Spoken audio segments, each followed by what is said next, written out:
Posyandu, tokoh agama, tokoh masyarakat, saya bertemu semua. Oh, sama Linmas.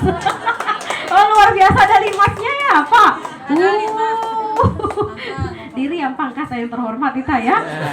Luar biasa yang terhormat Bapak Linmas. Pak Kadus. Mohon maaf Pak Kadus, penguasa wilayah balabin talu kemerintih lamingkat pamit ke diri stop nolana lewat saya bakat repot. Tabe Pak Kadus, udah diri dalam undangan Kadus nih jelas-jelas ya. Itu Bapak Ibu, saya memilih di sini. Padahal di sana duduk AC, panyaman, depar kan. Makanan-makanan hotel Pak, dapat uang duduk banyak gitu kan Pak, karena upline punya ya, karena plan yayasan internasional yang dana hibah itu Pak, dari luar negeri, gitu. Saya tetap memilih di sini, nggak ada yang bisa membuat saya itu nggak pergi ke Posyandu. Sama dengan ketika kunjungan Ibu Wakil Bupati ke Labu Aji. Sampai Pak Haji Munir bilang, sudah di dermaga, Bu Abu tanya, mana Ulfa gitu. Akhirnya Pak Haji Munir bilang, Mbak Ulfa kita bertukar posisi. Saya yang ke Empang, pembinaan Posyandu, Mbak Ulfa yang kesini, kam dermaga, kam lengkap, sarewa, gue lengkap ya siap berangkat. Saya bilang, mohon maaf Pak. Saya bilang, saya harus pembinaan Posyandu ke Empang karena sudah menunggu. Saking pentingnya. Jadi hari ini Posyandu tidak ada yang lebih penting dalam hidup saya dibandingkan dengan Posyandu. Asik. Terus kapung video gitu ditonton sama dia suami saya. Nanti beliau bilang, oh ternyata Posyandu lebih penting dari saya.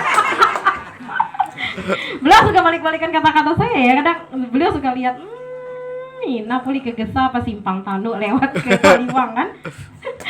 Oke, itu Bapak Ibu penting sekali karena gini Pak Kades, lini sektor terbawah masalah kesehatan kita di Posyandu.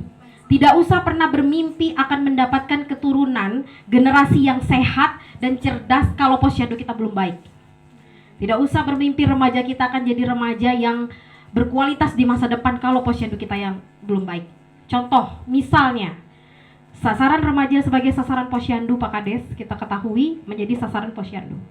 Kalau dia putus sekolah misalnya, kemudian tidak mendapatkan pelayanan Posyandu, dia akan mendapatkan ilmu yang sangat kurang. Kemudian dia remaja ini anemia atau kurang darah. Kemudian dia menikah muda. Ketika dia menikah muda otomatis ekonominya nggak bagus. Kemudian ketika dia menikah dengan ekonomi tidak bagus, istrinya hamil, pasti kebutuhan gizinya tidak bagus. Ketika tidak bagus, tidak bisa memberikan perawatan yang baik untuk kehamilan, lahirnya anak dengan bayi berat lahir rendah, bahkan prematur. Kemudian stunting. Kemudian deteksi tumbuh kembang anak, pertumbuhan dan perkembangannya lambat. Ketika dia masuk sekolah, lambat pertumbuhan, lambat perkembangan otak, jadilah dia anak yang mungkin dalam tanda kutip bodoh atau tertinggal dari anak-anak yang lainnya.